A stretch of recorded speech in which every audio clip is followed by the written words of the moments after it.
Headed to Vegas? These 10 quick tips will save you money, stress, and regret. Let's get started. Visit Monday through Thursday if you can. Hotels will be cheaper, crowds are smaller, and the Strip is a little bit easier to navigate. Weekends can feel like another planet. Now, don't get me wrong. Vegas is always busy in certain areas, just a little less during the week.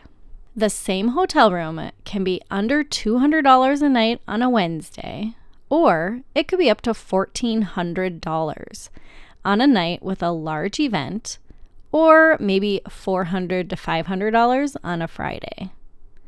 The price can vary greatly depending on what's going on, so keep that in mind and get your hotel before booking your flight. Looking at hotel rates is also a good indication if there are major events happening. Remember that hotels also charge a resort fee, so be prepared to pay that on top of the room rate. Pick your hotel based on what you want to see. Distances are very deceiving. That hotel across the street, it's a 20 to 30 minute walk through the casinos, escalators, sky bridges, and crowds. Think about the activities you want to see based on whether you stay on the South Strip, the center of the Strip, or the North Strip. Yes, taxis are readily available, but that also takes time and money.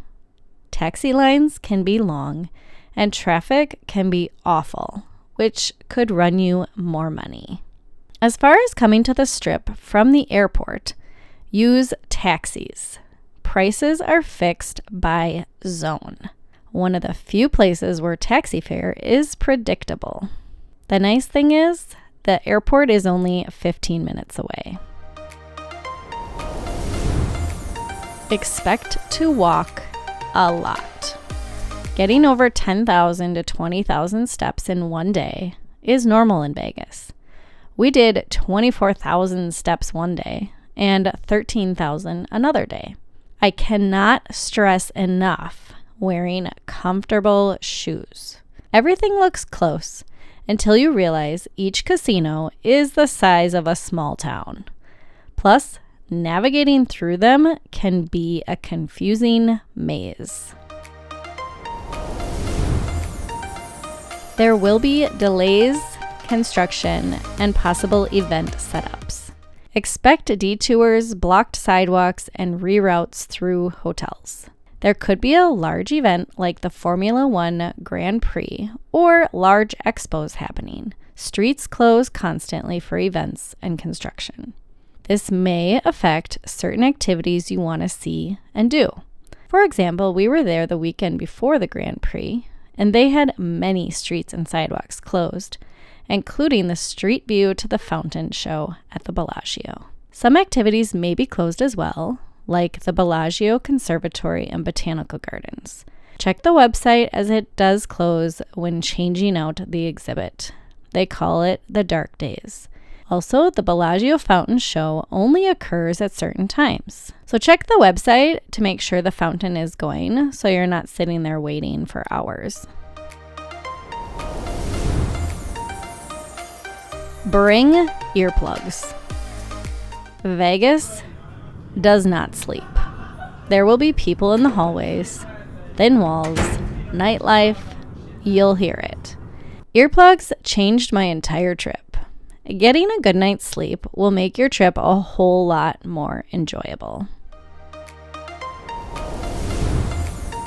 How can you stay healthy and hydrated?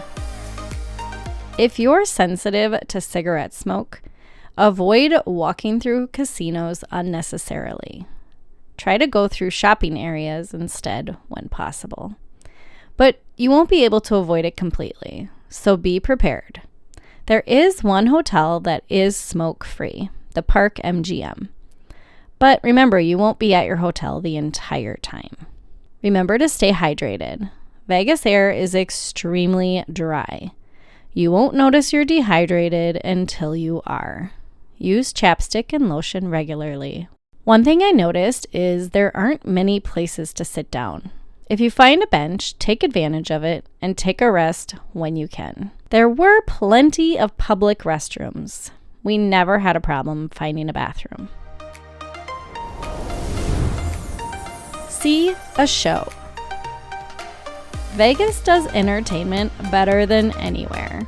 Whether it's a Cirque du Soleil show, a residency concert, or something at the new Sphere, don't skip seeing a show. Now, not every show is worth the price tag, so remember to check the reviews. We went to see The Wizard of Oz at the Sphere, and it was amazing. We also went to see Kelly Clarkson, which was a total 10 out of 10. The Coliseum is a fantastic venue to see a concert. Other shows people have raved about are the O, Cirque du Soleil, and Absinthe. If you have a girls' trip planned, the Thunder from Down Under is always a classic choice. I wasn't really a fan of Ka. It was rather boring in my opinion. Other shows that didn't get good reviews are David Copperfield and Chris Angel. Remember to read the reviews and make a decision for yourself based on your preferences. Also, take advantage of the free entertainment, like the fountain at the Bellagio. And while you're there, walk through the conservatory showcase. And there's always people watching, which is a great form of free entertainment, especially in the evening. Prepare yourself for high prices. $7 to $8 for a bottle of water is what you can expect at most venues. The food is amazing, but it comes at a high price tag. You want coffee at Starbucks? Prepare for a long wait and about $10 for a drink. The buffets are excellent, and what you get for your money is well worth it in my opinion when you think about purchasing each of those things individually. You do have to do at least one buffet, but make sure you go hungry. For example, the buffet at the Bellagio where we stayed was $54.99, but totally worth it. We went to the celebrity food court at Caesar's Palace, and it was quite spendy for a food court. $6.99 for a fountain drink and $8 for a bottle of water. I got 5 garlic nuts, a cookie, and a fountain drink for $26. And drinks? Yeah. A pina colada at the Coliseum was $25 for a 16 ounce. Just expect to pay top dollar for food and beverages on the Strip. You can find cheaper options for a burger and fries like In-N-Out. I would pick 1 or 2 splurges for your trip. Maybe a nice meal, a big show, an experience like the Sphere. Definitely worth it. And don't rely on walking directions from Google. Google Maps doesn't account for closed walkways, escalators, bridges, or blocked entrances. Always add extra time to your walk. Google tried to take me on the most random roads to walk to the Sphere from the Bellagio. It said it would be a 34-minute walk. Nope. Try 2 hours due to construction, closures from an event, and the maze you will encounter when going through casinos. Everything will take you twice as long as you think. What I ended up doing was looking at Google Maps and routing my own directions on what sidewalks I wanted to take. Give yourself a recovery day when you get home. Vegas is bright, loud, crowded, smoky, stimulating, and a total blast. But you'll be wiped out afterward. Not to mention, the amount of walking is more than most people are used to. A day to decompress at home is a must. So when you plan that trip, include 1 day at home after. So how long should your trip be? Vegas isn't a place I would spend more than 2 to 3 nights. It's a lot. But Totally worth the experience if you haven't been to Vegas.